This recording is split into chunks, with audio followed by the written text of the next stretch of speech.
कई योजनाओं का किया गया लोकार्पण एवं शिलान्यास। खराब मौसम के चलते सीएम धामी का रुद्रप्रयाग पर रद्द हुआ।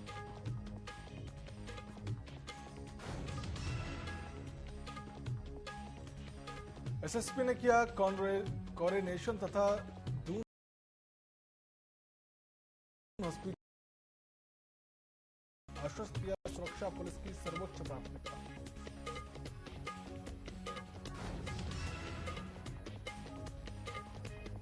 बादल फटने से हल्द्वानी में मची तबाही। लोगों के घरों में घुसा भारी मलबा। मलबे की चपेट में कई वाहन क्षतिग्रस्त। प्रशासन मौके पर पहुंचकर बचाव राहत कार्य में जुटा। अब तक 86 परिवार चिन्हित कर बांटे चेक।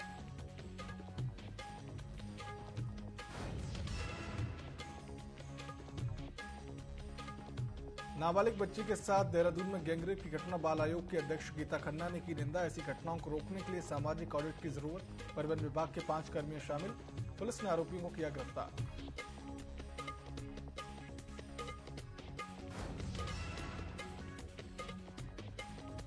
नर्सरेप हत्याकांड को लेकर कांग्रेस कार्यकर्ताओं ने दिया धरना। परिजनों को पुलिस में बैरिकेडिंग लगाकर रोका। पुलिस ने एक आरोपी का किया गिरफ्तार। परिजनों ने पुलिस की कार्यशैली पर उठाई सवाल।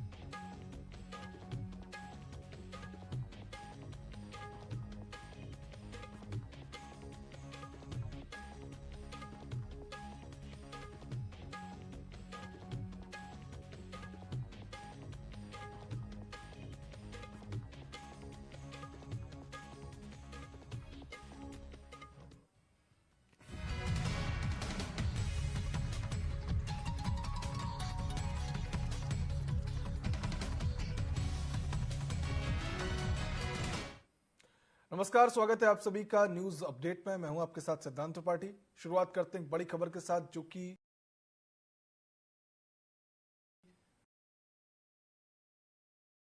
जहां रामनगर से वहां के ग्राम ढुकली में एक कार उफनते नाले में बही। रामनगर से बड़ी खबर, जहां एक कार उफनते नाले में बह गई है। सूचना मिलने पर पुलिस मौके पर पहुंची। रामनगर से बड़ी खबर हम आपको बता रहे हैं, जहां ढिकली ग्राम में एक उफनते नाले में एक कार बह गई। पुलिस प्रशासन लगातार अलर्ट मोड पर है। वहां लगातार बारिश हो रही है, जिस वजह से नदी नाले सारे उफान पर है और इस वजह से ये दुर्घटना भी घटी। मूसलाधार बारिश के बाद नदी नाले उफान पर है वहां पर, और इसी के चलते एक नाले में कार बह गई है। जिसके बाद अब प्रशासन एक्टिव मोड पर है और कार्रवाई कर रहा है कि किसी तरीके से उस कार को बाहर निकाला जा सके।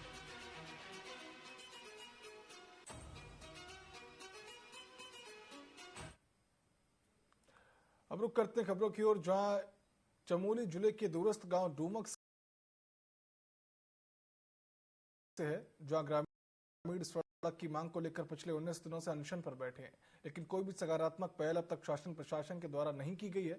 गांव की सबसे बुजुर्ग महिला बच्ची और 90 वर्षीय भजन सिंह भी सड़क की मांग को लेकर धरने पर बैठे हैं। उन्हें बताया जा रहा है कि कई वर्षों से लगातार ग्रामीण सड़क की मांग कर रहे हैं, लेकिन उन्हें आश्वासन के अलावा आज तक कुछ नहीं मिला। कई बार शासन प्रशासन से गुहार लगाने के बावजूद भी कोई सकारात्मक पहल नहीं हुई है। धरना का 19वां दिन हो चुका है। अभी तक शासन प्रशासन द्वारा कोई ठोस निर्णय नहीं लिया गया है। और हमारे बीच श्रीमती बच्ची देवी जो 100 साल की है, और वटन सिंह नेगी जो 90 साल के हैं, और इनका स्वास्थ्य धीरे धीरे खराब होते जा रहा है और इसकी संपूर्ण जिम्मेदारी शासन प्रशासन की रहेगी। आज हमारे धरना का 19वां दिन हो चुका है। अभी तक शासन पर देहरादून के वरिष्ठ पुलिस अधीक्षक ने कोरोनेशन और दून हॉस्पिटल का भ्रमण किया। वहीं अस्पताल प्रबंधन से बात कर सुरक्षा व्यवस्था के संबंध में जानकारी ली गई। कोरोनेशन हॉस्पिटल और दून हॉस्पिटल में ड्यूटी पर नियुक्त महिला डॉक्टरों के साथ वरिष्ठ पुलिस अधीक्षक और पुलिस की कलाई पर रक्षा सूत्र बांधकर रक्षाबंधन का पर्व भी मनाया गया। इस दौरान एसएसपी ने अधिकारियों को अस्पतालों की सुरक्षा व्यवस्था के लिए अतिरिक्त पुलिस बल नियुक्त करने के निर्देश दिए हैं।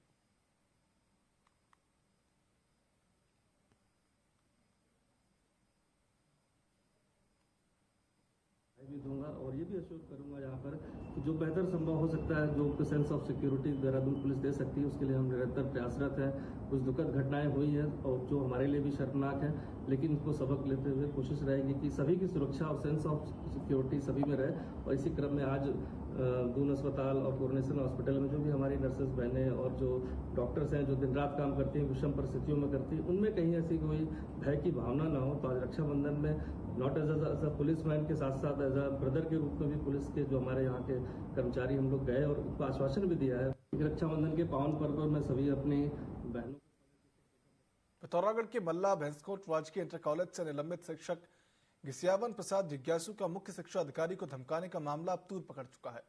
इस विवाद के विरोध में पूरे कर्मचारी और शिक्षक एक सप्ताह से धरने पर हैं और अब चंपावत में भी धरना दिया जा रहा है। एजुकेशनल मिनिस्ट्रियल ऑफिसर्स एसोसिएशन के अध्यक्ष नागेंद्र जोशी की अध्यक्षता में सभी ने निलंबित शिक्षक की तत्काल गिरफ्तारी और उसे जिले से बाहर करने की मांग की है।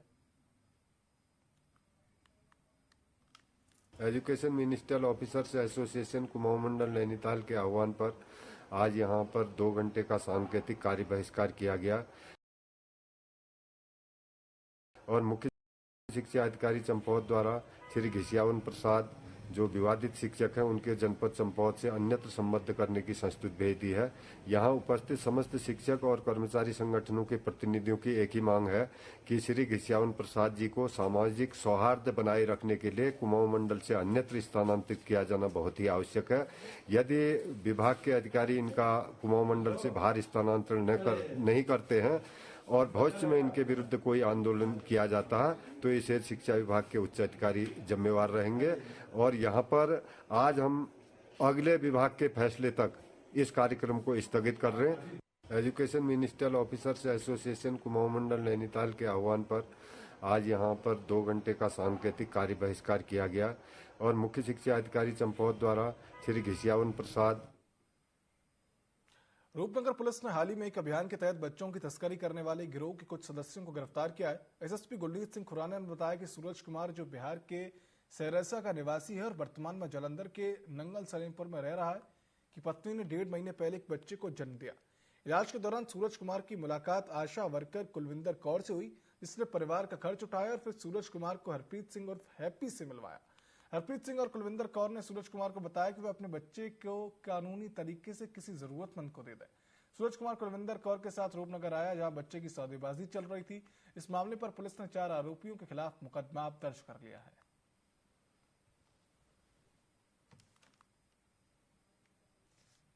सूरज नाम का जिहड़ा लड़का जो बिहार सहरसा डिस्ट्रिक्ट का रहने वाला उन्हें 18 तरीक को साडे पास कंप्लेंट मूव की सी, जिन्हें अपने पहले बयान च गल जिहड़ा साडे कोल इन्फॉर्मेशन दी है उहदे दर्ज कराया कि वो करीब 2 महीने पहला पंजाब आया सी ते जदों पंजाब आया वो जलंधर शहर च नेड़े रहन लग पिया किराए ते दी मंशा सी कि ਇਹਦਾ ਬੱਚਾ ਅੱਗੇ बेचना चाहते सी। सो इस आधार पर असी बयानों के आधार पर असी 4 व्यक्तियों के खिलाफ मुकदमा दर्ज किया। सानू जो इन्फॉर्मेशन मिली असी एफआईआर दर्ज करके इमीडिएट जो एक्शन लेंदे हुए इन्होंने 4 व्यक्तियों को गिरफ्तार कर लिया। फरीदाबाद के आदर्श नगर बल्लभगढ़ में कल रक्षाबंधन के दिन का मामला सामने आया, जहां 2 नकाबपोश बदमाश बाइक पर सवार होकर उसके घर पहुंचे। बदमाशों ने घर में घुसकर युवक को गोली मार दी। वहीं घटना के बाद इलाके में हड़कंप मच गया है। पुलिस को सूचना मिलते ही मौके पर पहुंचकर उन्होंने घायल अस्पताल को भर्ती कराया है। पुलिस ने मामले की जांच शुरू कर दी है और बदमाशों की तलाश है। और कितनी गोली लगी सर? गोली एक ही लगनी बताई गई, एक मिसफायर हुआ है जी और वो शायद वो एक्सपायर भी कर गया लड़का। बाकी अभी कारणों की जांच कर रहे हैं कि कैसे पता लगा क्या हुआ है, तो जैसे भी सामने आएगा जांच कर रहे हैं। गोली लगी। रुद्रपुर के मेट्रोपोलिस कॉलोनी में नकाबपोश बदमाशों ने भाजपा नेत्री मधुर रॉय के घर में घुसकर उनके बेटे पीयूष पर हथियारों से हमला कर दिया। जहां घायल पीयूष को जिला अस्पताल में भर्ती कराया गया है, वहीं घटना का वीडियो सोशल मीडिया पर वायरल हो रहा है। फिलहाल पुलिस ने पूरे मामले में जांच शुरू कर दी है। थाना पंतनगर क्षेत्र में वहाँ पर एक युवक के साथ मारपिटाई हुई। हमें जो तहरीर प्राप्त हुई उनके पिताजी द्वारा, उसमें बताया गया कि जो इनकी मेट्रोपोलिस की जो रेजिडेंट वेलफेयर एसोसिएशन है उसके जो अध्यक्ष हैं और उनके साथ के जो बाकी लोग हैं उनके द्वारा कुछ और अन्य लोगों के साथ मिलकर इस व्यक्ति के साथ कल देर रात मारपिटाई की गई थी। इसके बाद थाना पंतनगर क्षेत्र में, वहां पर एक युवक रुद्रपुर में अलग अलग घटनाओं में 2 लोगों की मौत हो गई है। पुलिस ने शवों को कब्जे में लेकर पोस्टमार्टम के लिए भेज दिया है और जांच शुरू कर दी है। पहला मामला मेडिसिटी हॉस्पिटल का है, जहां कुछ रोज पहले यूपी रोडवेज बस की टक्कर से घायल छात्र की इलाज के दौरान मौत हो गई थी। वहीं दूसरा मामला रुद्रपुर के आदर्श कॉलोनी इलाके का है, जहां ट्रेन की चपेट में आने से एक व्यक्ति की मौत हो गई है। सीओ सिटी ने बताया कि दोनों मृतकों के शवों को पंचनामा कार्रवाई की रात पोस्टमार्टम के लिए भेज दिया गया है, जिसके बाद शव परिजनों को भी सौंप दिया गया है और अब आगे की कार्रवाई की जा रही है।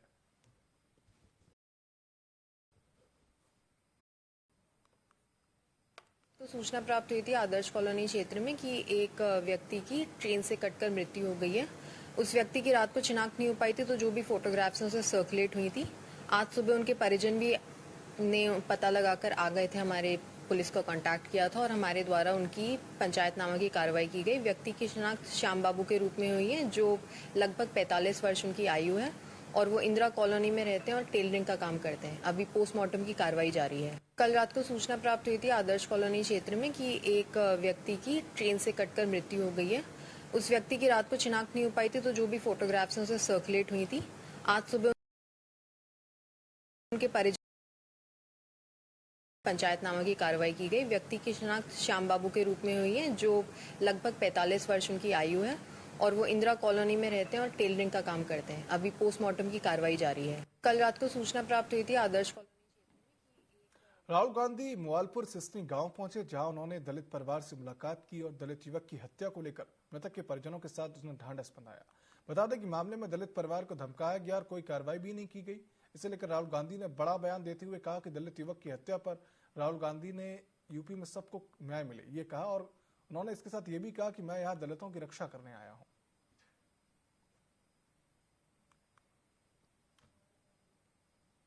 यहाँ पे पूरी भीड़ है, ये सारे के सारे लोग जो यहाँ हैं न्याय मांग रहे हैं। क्यों? मोबाइल क्या कर रहे भाई? कि दलित युवा को धमकाया गया है, पूरे परिवार को धमकाया गया है।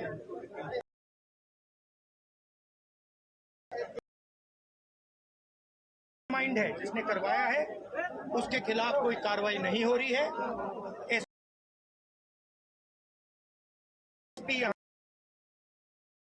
यहाँ पे लोग गुस्सा है। मैं चाहता हूं कि उत्तर प्रदेश में हर वर्ग की इज्जत हो, हर वर्ग की रिस्पेक्ट हो और न्याय सबको मिले। इसलिए मैं यहाँ आया हूं और हम इस मामले को नहीं छोड़ने वाले हैं।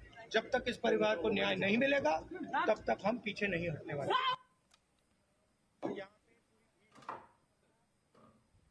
राहुल गांधी आए मिले, क्या उन्होंने कहा आपसे? आश्वासन दिया है कि आपको मिलेगा, न्याय मिलेगा। जी हाँ, आपसे आश्वासन दिया कि आपको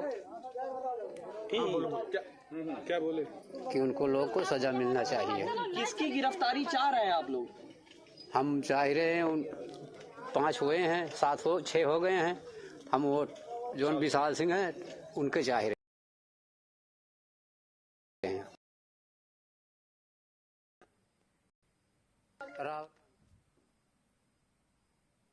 अयोध्या से सपा सांसद अवधेश प्रसाद लखनऊ पहुंचे, जहां उन्होंने दरगाह हजरत कासिम शहीद में मोमबत्ती जलाकर रोशनी की और दरगाह पर चादर चढ़ाकर दुआ भी मांगी। इस दौरान कई कार्यकर्ता वहां मौजूद रहे। बताया जा रहा है कि अवधेश प्रसाद का इस दरगाह से हमारा पुराना नाता रहा है। नेता मुलायम सिंह और अमर सिंह भी यहाँ बराबर आते थे।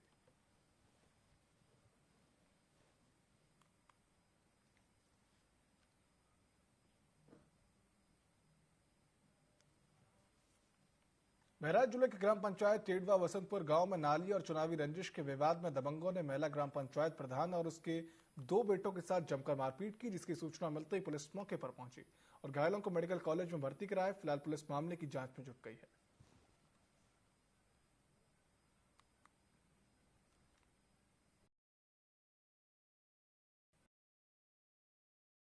जब ये आए छोटे वाले, जब जिससे कल बवाल हुआ, 100 नंबर बुलाए थे,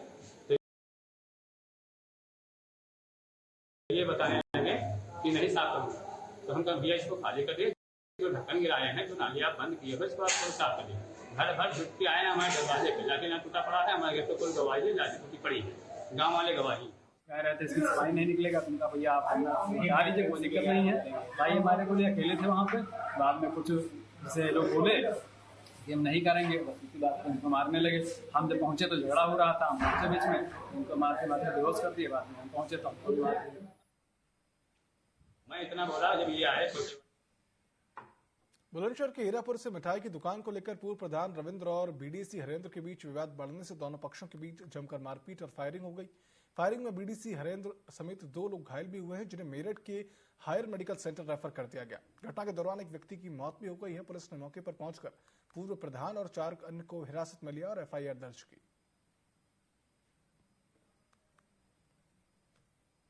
मिठाई की दुकान को लगाने के लेकर के इन दोनों में कहासुनी हुई थी, जिसमें आपस में इन दोनों पक्ष ने एक दूसरे के ऊपर कुछ कमेंटबाजी की, जिसको लेकर के आज रात्रि 11:30 बजे दोनों पक्ष में आपस में झगड़ा हुआ। झगड़े के दौरान रविंदर, जो कि पूर्व प्रधान है, उसके द्वारा फायरिंग की गई, जिससे 2 लोग घायल हुए हैं। वर्तमान में उनको मेरठ रेफर किया गया है। देहरादून के आईएसबीटी परिसर में परिवहन निगम की बस में नाबालिग से सामूहिक दुष्कर्म की घटना का बाल आयोग ने संज्ञान लिया। उन्होंने घटना की निंदा की और ऐसी घटनाओं को रोकने के लिए सोशल ऑडिट की मांग की। उन्होंने आईएसबीटी परिसर में सुरक्षा खामियों, बसों में पैनिक बटन और सीसीटीवी कैमरों की कमी पर ऑडिट कराने पर जोर दिया। बता दें कि बस में एक नाबालिग लड़की के साथ परिवहन विभाग के 5 कर्मचारियों ने सामूहिक दुष्कर्म किया था, जिसे पुलिस ने गिरफ्तार कर लिया है और मामले की जांच की जा रही है। वहीं हल्द्वानी में बादल फटने से मची तबाही से लोगों के घरों में भारी मलबा घुस गया है। जहां बरसात और अतिवृष्टि के चलते आमखड़ी नाले की दीवार ध्वस्त होने के बाद कई इलाकों में भारी जलभराव और कई वाहन क्षतिग्रस्त हो गए हैं। साथ ही प्रशासन मौके पर पहुंचकर बचाव राहत कार्य में जुट गया है। वहीं राजस्व विभाग के कर्मचारी नुकसान का आकलन कर आर्थिक सहायता की चेक बांट रहे हैं। फिलहाल हालात अभी नियंत्रण में हैं।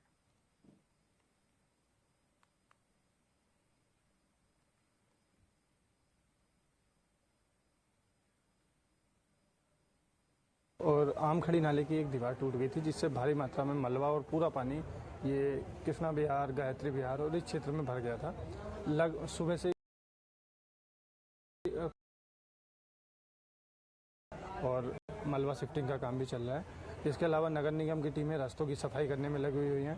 राजस्व विभाग की टीमें चिन्हीकरण करते हुए सभी लोगों को जो अहेतुक राशि है उसका वितरण कर रही है। अभी तक लगभग 86 परिवारों का चिन्हीकरण किया जा चुका है और मौके पर ही चेक वितरित किए जा रहे हैं। चमोली के नगर क्षेत्र गोचर की विभिन्न समस्याओं के निराकरण की मांग को लेकर नगर कांग्रेस का धरना प्रदर्शन चौथे दिन भी जारी रहा। बता दें कि प्राथमिक स्वास्थ्य केंद्र की उच्चीकरण, गोचर के ऐतिहासिक फील्ड के सौंदर्यीकरण, मिनी स्टेडियम का निर्माण सहित 16 सूत्री मांगों को लेकर प्रदर्शन किया जा रहा है। उनका कहना है कि जब तक उनकी मांगें पूरी नहीं होती तब तक उनका यह प्रदर्शन जारी रहेगा। जो नगर क्षेत्र गोचर और उसके आसपास के जो ग्रामीण क्षेत्र हैं, उनके जनता के सीधे सवालों को लेकर के ये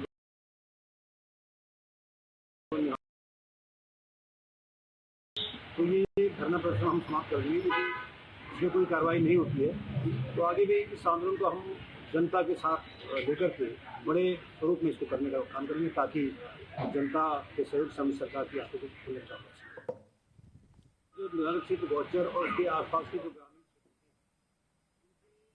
आज पूरा देश स्वर्गीय राजीव गांधी के जन्म दिवस को धूमधाम से मना रहा है। वहीं चंपावत जिले के लोहाघाट में महिला कांग्रेस जिला अध्यक्ष के नेतृत्व में महिला कांग्रेस ने स्वर्गीय राजीव गांधी के जन्म दिवस को धूमधाम से मनाया और उनके चित्र पर पुष्प अर्पित कर उन्हें याद किया।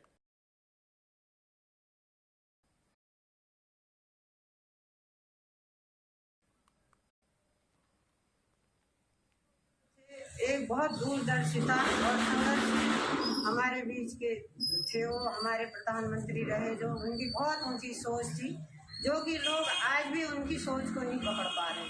सूचना क्रांति के रूप में, पंचायतों को मजबूत करने के रूप में, युवाओं को मताधिकार का प्रयोग 18 वर्ष में देने के रूप में, तथा जितनी भी समस्याएं थी देश की अशांति की, उन्होंने सब समझौता करके देश में एक नई दिशा देने का काम किया। पुनः हम सशक्त नमन करते हैं राजीव जी को। देहरादून के नेहरू कॉलोनी थाना पुलिस ने रिटायर इंजीनियर के घर हुई लाखों की चोरी का खुलासा किया। इस मामले में पुलिस ने पंजाब निवासी 2 आरोपियों को गिरफ्तार किया है, जिनसे 41 लाख रुपए के गहने और डॉलर भी बरामद किए गए हैं। फिलहाल पुलिस मामले को लेकर जांच कर रही है।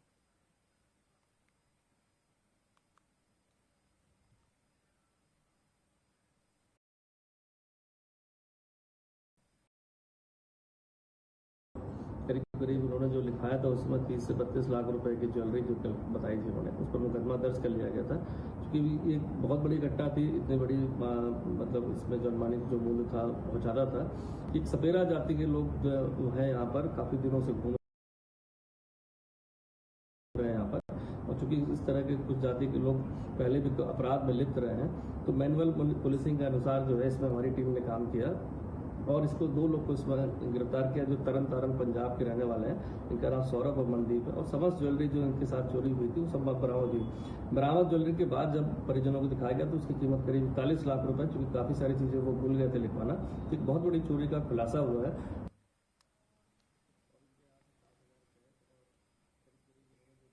देहरादून में कांग्रेस ने पूंजीपति को संरक्षण दिए जाने और विपक्षी दल के नेताओं के खिलाफ केंद्रीय जांच एजेंसियों के दुरुपयोग का केंद्र सरकार पर आरोप लगाया। जावरा ने 22 अगस्त को विशाल धरना प्रदर्शन के साथ ईडी कार्यालय के घेराव का ऐलान किया। इसके लिए प्रदेश अध्यक्ष करण महारा की ओर से पार्टी के वरिष्ठ नेताओं को जिम्मेदारी भी सौंपी गई है। हिंडनबर्ग और जो अडानी का मामला आया है, सेबी में जो महाघोटाला सामने आया उसके खिलाफ कांग्रेस पार्टी पूरे देश में देशव्यापी आंदोलन करेगी और 22 तारीख को उत्तराखंड कांग्रेस कमेटी देहरादून में ईडी कार्यालय का घेराव करेगी। उसमें सारे कांग्रेस के कार्यकर्ताओं को बुलाया गया है। प्रदेश भर के कार्यकर्ता यहां जमा होंगे और ईडी कार्यालय का घेराव करेंगे और भारतीय जनता पार्टी की केंद्र सरकार की ईंट से ईंट बजाने का काम करेंगे। हिंडनबर्ग और जो न्यूज अपडेट में फिलहाल इतना ही। आप देखते रहिए TV24। नमस्कार।